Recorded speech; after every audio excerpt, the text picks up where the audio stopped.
This is Brooklyn Gamer Collector, back at y'all with another video. I'm showing you the Halo USB Type-C plug. This plug lights up. I'm going to show you up close and the attention of detail. As you can see,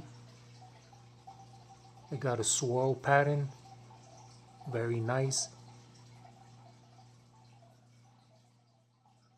It swirls all around. It's connected to the Doom controller.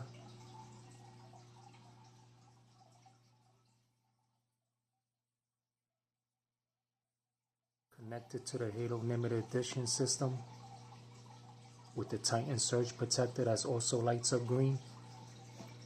You could pick up this USB plug on Amazon. eBay is going to run you about $15 to $20 if you're interested. If you like the video, please leave a like or a comment. And thank you everybody for watching my video.